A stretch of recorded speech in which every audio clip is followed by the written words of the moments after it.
Sa layunin nitong makapagbigay ng tama at komprehensibong impormasyon ukol sa mga flagship program ng naturang ministeryo, matagumpay na idinaos ng Ministry of Social Services and Development ang Tanglaw Media Forum on Bridging Communication for Effective Social Services in the Bangsamoro kahapon November 6, 2025. Dumalo sa aktibidad ang iba't ibang media partners ng MSSD na nagsilbing kalahok sa naturang forum. Ang detalye ng balita sa report ni Carmina Camid.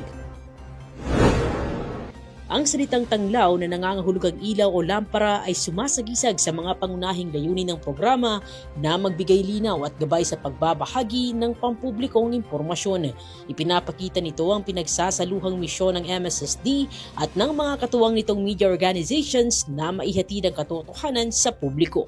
Sa kanyang pambungad na pananalita, ibinahagi ni MSSD Minister Raisa Jajuri ang kahalagahan ng papel ng media organizations sa pagsasakatuparan ng naturang aktibidad.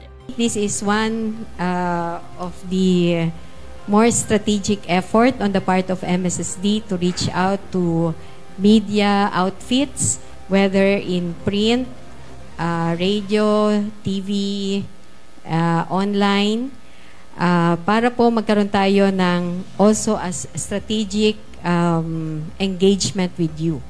So that in the end, hopefully at the end of this activity, we will achieve mutual benefits for both the ministry and also on your part. On our part, ang idea po natin sa pagkakaroon ng forum would be explained later, but essentially this is one way of providing information that you may use to disseminate the same to your readers, to your watchers, to inform the public on the work of MSSD. Beyond that, we also want to use this as a venue for clarification on questions that may be lingering, no, on you as media practitioners, and which you may use either personally para po mas maintindihan nyo yung work of MSSD, or also in imparting the same to your viewers, to your readers, no? People who engage with you on your platforms.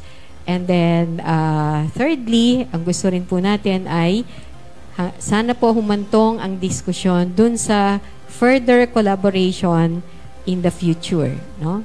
So, while in the past or currently, we engage with media outfits, usually on specific issues and specific activities, baka po pwede rin nating pagtulungan ang pag-isipan ano pa ang strategic communication where MSSD will be able to use your platform, your influence on the public, in public audiences po, but more particularly yung ating common po siguro doon would be the vulnerable sectors that we want to reach also. More than that, as I said, we want to engage with you to further to push further our collaboration. And part of that would be engaging you to provide feedback on the work of MSSD. Either you as practitioners ng sa media po, or information or sentiments that you receive from the ground. We cannot do our work without the help of our media friends, because ang operations po natin can be very small in municipalities or even at the regional level only in Cotabato City. But information on the work of MSSD, what the services that we provide would have to be communicated to everyone, to all stakeholders, including the vulnerable and marginalized. At yun po ang isang tulong na hiningi po natin sa inyo.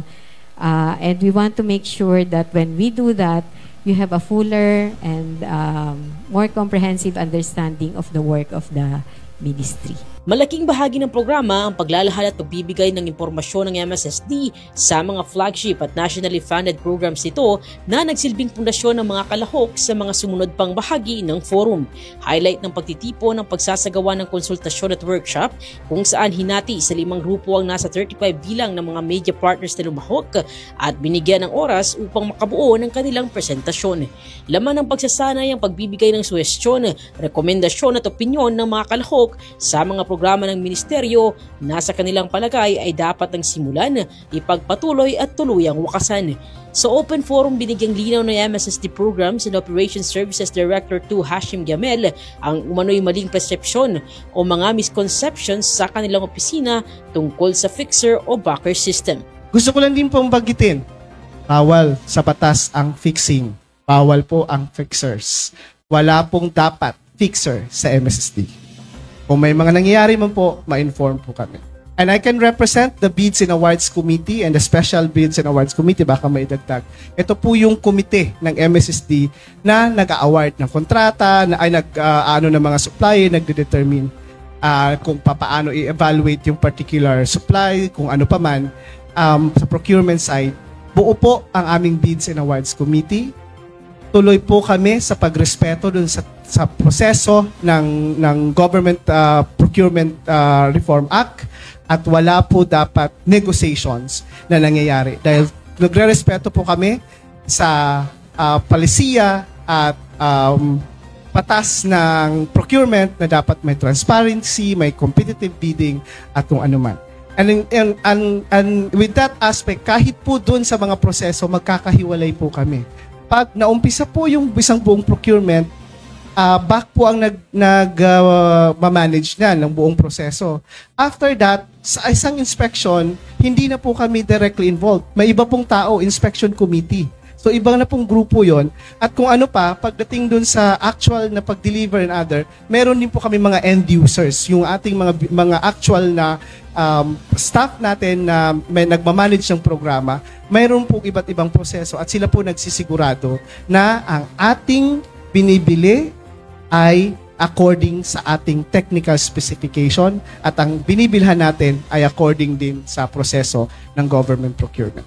Again, kung meron man at nalaman at report, bukas po tayo para tingnan po yung mga ganyung proseso. Pero sa MSSD po, ang buong proseso ng Awards, Bids and Awards Committee ay robust po at wala po sa amin na members na committee ang tumatanggap.